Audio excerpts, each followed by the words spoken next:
निशित प्रामाणिक जी, जॉन बारला जी, नेता विपक्ष शुभेंदु अधिकारी जी, सांसद प्रसून जी, मंच पर विराजमान अन्य साथी, देवी और सज्जनों, आज मुझे आप सबके बीच रूबरू आना था, लेकिन मेरे निजी कारणों के कारण मैं आप सबके बीच नहीं आ पाया हूं।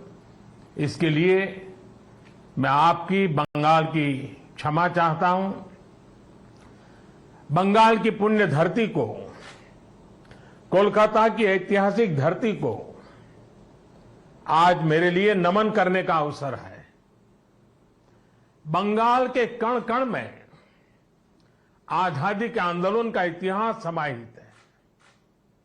जिस धरती से वंदे मातरम का जयघोष हुआ, वहां अभी वंदे भारत ट्रेन को हरी झंडी दिखाई गई। आज 30 दिसंबर की तारीख का भी इतिहास में अपना बहुत महत्व है। 30 दिसंबर 1943 1943 उस दिन ही नेताजी सुभाष ने अंडमान में तिरंगा फहराकर भारत की आजादी का बिगुल फूंका था। इस घटना के 75 वर्ष होने पर साल 2018 में मैं अंडमान गया था। नेताजी के नाम पर एक द्वीप का नामकरण भी किया था।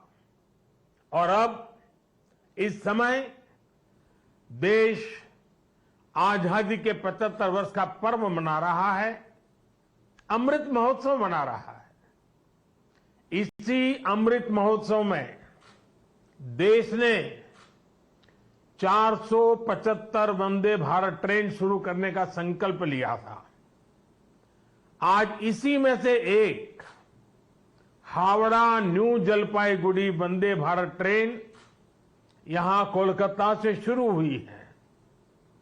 आज ही रेलवे और मेट्रो की कनेक्टिविटी से जुड़े अन्य प्रोजेक्ट्स का भी लोकार्पण और शिलान्यास हुआ है। करीब 5,000 करोड़ रुपए की लागत से जोका बीबीडी बाग मेट्रो प्रोजेक्ट पर काम हो रहा है। इसमें से जोका तरालता मेट्रो रूट बनकर तैयार हो गया है। इससे शहर के लोगों की ईज ऑफ लिविंग और बढ़ेगी। साथियों, कुछ देर बाद ही मुझे गंगा जी की स्वच्छता और पीने के पानी से जुड़ी अनेक परियोजनाएं पश्चिम बंगाल को सौंपने का अवसर मिलेगा।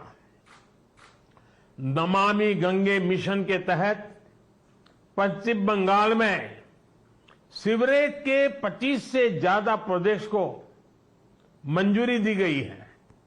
इनमें से 11 प्रोजेक्ट पहले ही पूरे हो चुके हैं और 7 प्रोजेक्ट आज पूरे हो रहे हैं। आज 1,500 करोड़ की लागत से 5 नई परियोजनाओं पर काम भी शुरू हो रहा है। इसमें जो प्रमुख है वो है आदि गंगा नदी का पुनरुद्धार। मुझे बताया गया है कि अभी आदि गंगा नदी की स्थिति दुर्भाग्य से बहुत खराब है। इसमें जो कूड़ा कचरा गिरता है, सीवर का गंदा पानी गिरता है, उसकी सफाई के लिए 600 करोड़ रुपए से अधिक का आधुनिक इंफ्रास्ट्रक्चर तैयार किया जा रहा है। हम लोग अक्सर व्यक्ति के जीवन में प्रिवेंटिव हेल्थ केयर की बात तो करते रहते हैं और हम कहते हैं कि दिनचर्या वो होनी चाहिए कि बीमारी की नौबत ही ना आए। ठीक इसी तरह नदी की गंदगी को साफ करने के साथ ही केंद्र सरकार प्रिवेंशन पर भी बहुत जोर दे रही है और इस प्रिवेंशन का सबसे बड़ा और आधुनिक तरीका है ज्यादा से ज्यादा आधुनिक सीवेज ट्रीटमेंट प्लांट।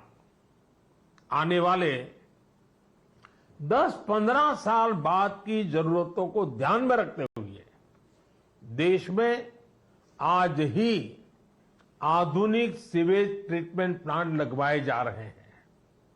आजादी के अमृत काल में हमें फॉरवर्ड लुकिंग सोच और अप्रोच के साथ देश को आगे ले जाना है।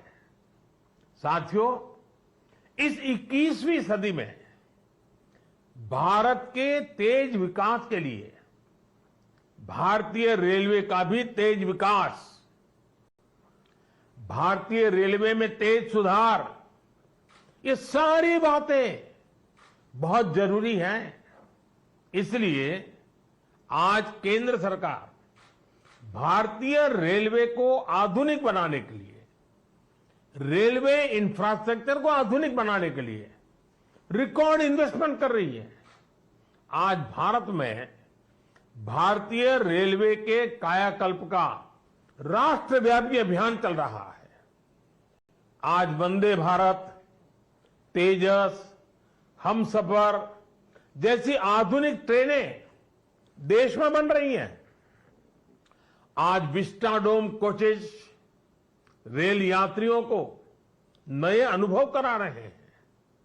आज सुरक्षित आधुनिक कोचेज की संख्या में रिकॉर्ड वृद्धि हो रही है। आज रेलवे स्टेशन को भी एयरपोर्ट की तरह विकसित किया जा रहा है। न्यू जलपाईगुड़ी स्टेशन भी इसी लिस्ट में शामिल है।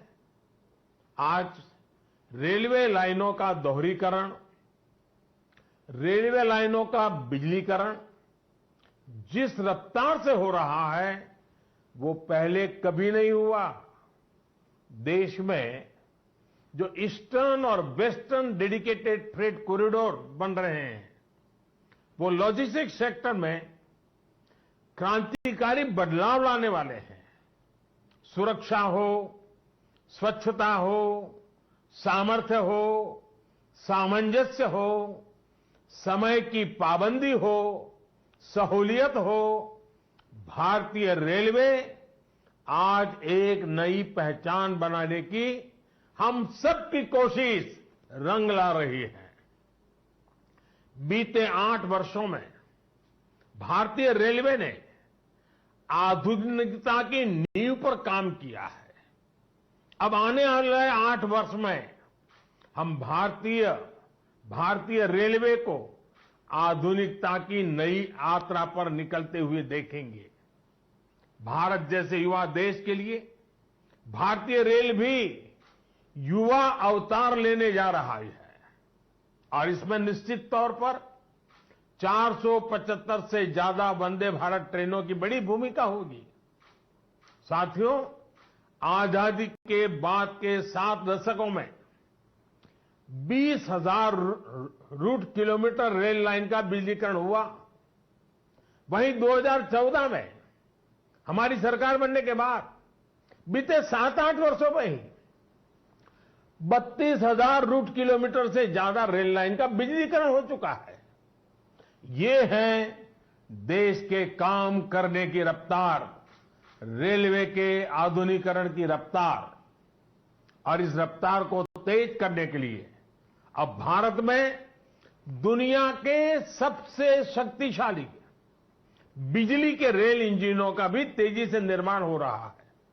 साथियों, आज के भारत की स्पीड और स्केल का एक और प्रमाण हमारा मेट्रो रेल सिस्टम है।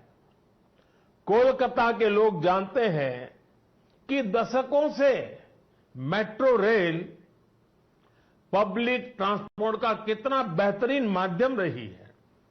2014 से पहले तक देश में कुल मेट्रो नेटवर्क 250 किलोमीटर से भी कम था और इसमें भी सबसे बड़ी हिस्सेदारी दिल्ली एनसीआर की ही थी।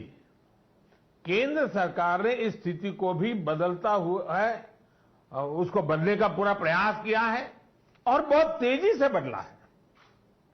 बीते 8 वर्षों में हमने मेट्रो का 2 दर्जन से अधिक शहरों तक विस्तार किया है।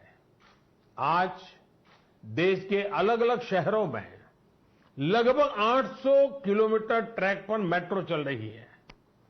1000 किलोमीटर के नए मेट्रो रूट पर तेजी से काम चल रहा है। जोका बीबीडी मार्ग मेट्रो परियोजना इसी संकल्प का हिस्सा है।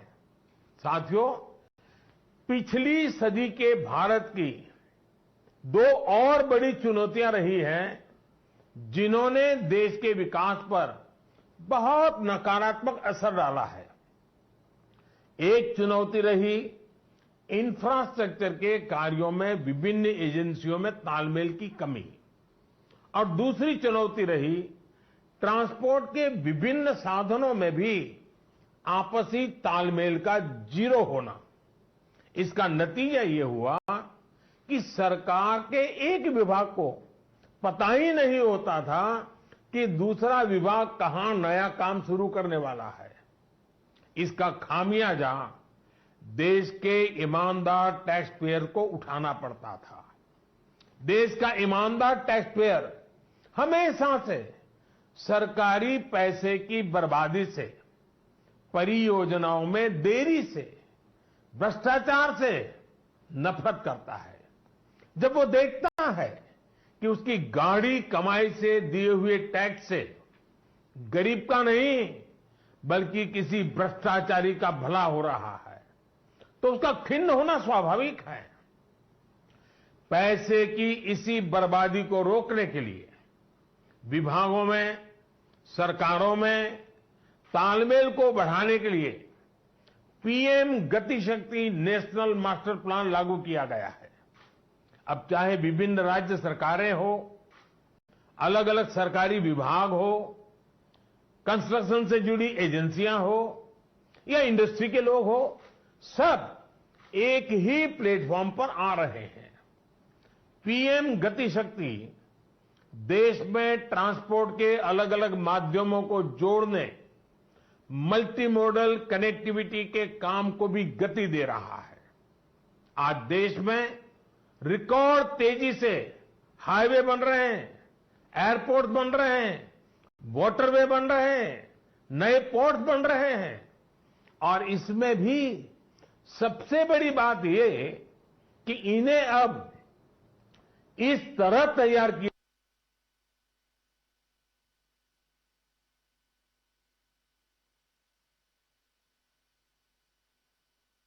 हाईवे से कनेक्टिविटी से रेलवे स्टेशनों से कनेक्ट हो, रेलवे स्टेशन एयरपोर्ट से कनेक्टिविटी हो, लोगों को ट्रांसपोर्टेशन के दौरान सीमलेस कनेक्टिविटी भी मिले। साथियों, 21वीं सदी में तेजी से आगे बढ़ने के लिए हमें देश के सामर्थ्य का सही इस्तेमाल करना होगा। मैं देश के लोगों को वाटरवेज का उदाहरण भी देना चाहता हूं। एक समय था जब भारत में व्यापार, कारोबार और टूरिज्म के लिए वाटरवेज का बड़े पैमाने पर इस्तेमाल होता था। इसलिए कितने ही शहर नदियों के किनारे बसे, नदियों के किनारे इतना औद्योगिक विकास हुआ, लेकिन इस सामर्थ्य को पहले सैकड़ों वर्षों की गुलामी और फिर आजादी के बाद की सरकारी उदासीनता ने तबाह कर दिया। अब भारत अपनी इस जल शक्ति को बढ़ाने पर काम कर रहा है। देश में 100 से ज्यादा वाटरवेज और विकसित किए जा रहे हैं। भारत की नदियों में आधुनिक क्रूज चले, व्यापार भी हो, टूरिज्म भी हो, इस दिशा में हम तेजी से आगे बढ़ रहे हैं। केंद्र सरकार ने बांग्लादेश सरकार के सहयोग से गंगा और ब्रह्मपुत्र नदियों के बीच वाटरवे लिंक स्थापित करने पर भी काम किया है। मैं आज देश के लोगों को इससे जुड़ी भी एक जानकारी देना चाहता हूं। 13 जनवरी 2023 को काशी से, वाराणसी से एक क्रूज जा रहा है जो 3200 किलोमीटर लंबे वाटरवे से होते हुए, बांग्लादेश से होते हुए डिब्रूगढ़ तक पहुंचेगा। ये पूरे विश्व में अपनी तरह का अभूतपूर्व क्रूज होगा। ये भारत में बढ़ते क्रूज टूरिज्म का भी प्रतिबिंब बनेगा। मैं पश्चिम बंगाल के लोगों से भी आग्रह करूंगा कि इसका जरूर लाभ उठाएं। वैसे आज मैं एक और बात के लिए विशेष तौर पर बंगाल के लोगों को नमन करना चाहता हूं। बंगाल के लोगों में देश की मिट्टी के प्रति जो प्रेम रहा है, उसका तो मैं हमेशा कायल रहा हूं। देश के विभिन्न हिस्सों को जानने के लिए, देश के विभिन्न हिस्सों में भ्रमण के लिए बंगाल के लोगों में जो उत्साह होता है वो अद्भुत होता है। बहुत से लोग पहला मौका मिलते ही किसी और देश में घूमने निकल जाते हैं, लेकिन बंगाल के लोग हमेशा अपने देश को प्राथमिकता देते हैं। बंगाल के लोग पर्यटन में भी नेशन फर्स्ट की भावना को लेकर चलते हैं। और आज जब देश में कनेक्टिविटी बढ़ रही है, रेलवे, हाईवे, वाटरवे आधुनिक हो रहे हैं, तो इससे ईज ऑफ ट्रैवल भी उतना ही बढ़ रहा है। इसका बड़ा लाभ बंगाल के लोगों को भी मिल रहा है। साथियों, गुरुदेव टैगोर द्वारा रचित प्रसिद्ध पंक्तियां हैं, ओ ओमार देशेर माटी, तोमार पौरे ठेकाई माथा, यानी हे मेरे देश की माटी, मैं तुम्हारे आगे अपना सर झुकाता हूं। आजादी के इस अमृत काल में मातृभूमि को सर्वोपरि रखते हुए हमें मिलकर काम करना है। आज पूरी दुनिया भारत को बहुत भरोसे से देख रही है। इस भरोसे को बनाए रखने के लिए हर भारतीय को पूरी शक्ति लगा देनी है। हमें हर दिन का उपयोग राष्ट्र निर्माण में करना है। हर पल का उपयोग राष्ट्र निर्माण में करना है। देश सेवा के कार्यों में हमें रुकना नहीं है। इन्हीं शब्दों के साथ मैं अनेक परियोजनाओं के लिए बंगाल को बहुत बहुत बधाई देता हूं। फिर एक बार आपका अभिवादन करता हूं और मैं अपनी बात को समाप्त करता हूं। बहुत बहुत धन्यवाद।